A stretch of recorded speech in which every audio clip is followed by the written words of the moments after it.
નમસ્કાર દર્શક મિત્રો, આપ નિહાળી રહ્યા છો N24 ગુજરાતી। તો નજર કરીશું આજના મહત્વના સમાચાર પર। આમોદમાં શિક્ષણના મંદિરમાં શરમજનક કાંડ, શિક્ષકો દ્વારા વિદ્યાર્થીઓ પાસે મજૂરી કરાવવાનો આક્ષેપ, મીડિયાના કેમેરામાં કેદ દ્રશ્યો। આમોદ શહેરમાં શિક્ષણ વ્યવસ્થાને શરમાવે તેવી એક ગંભીર અને ચોંકાવનારી ઘટના સામે આવી છે। શહેરમાં આવેલ ચામડિયા હાઈસ્કૂલ પાછળ આવેલી મિક્સ શાળા નંબર 1માં વિદ્યાર્થીઓને ભણાવવાને બદલે શિક્ષકો દ્વારા તેમની પાસે મજૂરી કરાવવામાં આવી રહી હોવાના દ્રશ્યો મીડિયાના કેમેરામાં કેદ થતા સમગ્ર વિસ્તારમાં રોષનો માહોલ સર્જાયો છે।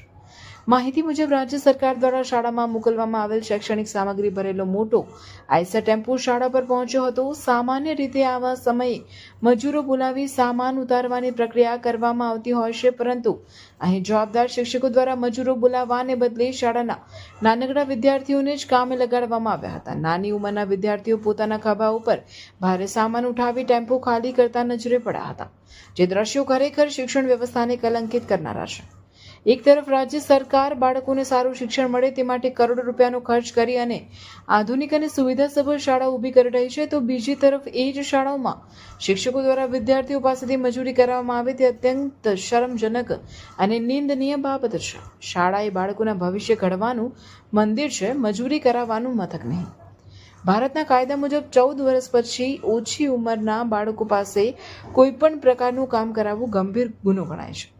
આવા ગુનામાં 6 મહિનાથી 2 વર્ષ સુધીની સજા તેમજ દંડની જોગવાઈ પણ કરવામાં આવે છે, છતાં પણ શિક્ષકો જ કાયદાની પરવા કર્યા વિના બાળકો પાસેથી કામ કરાવે તેવો પ્રશ્ન હવે સમાજ સમક્ષ ઊભો થયો છે।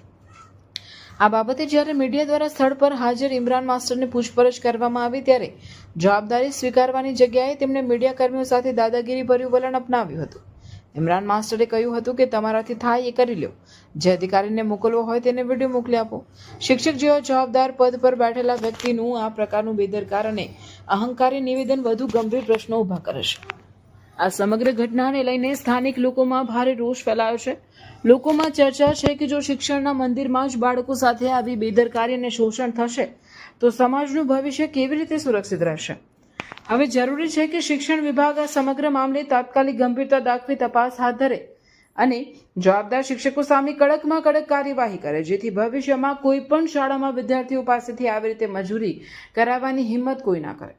શિક્ષણના મંદિરમાં બાળકોનું શોષણ નહીં, પરંતુ તેમનું ભવિષ્ય ઘડાવવું જોઈએ અને આ જવાબદારી સૌથી પહેલા શિક્ષકોની જ છે। ઓ સાહેબ, આ નાના છોકરાઓ પાસે સામાન ને બધું ઉતારાયું છે।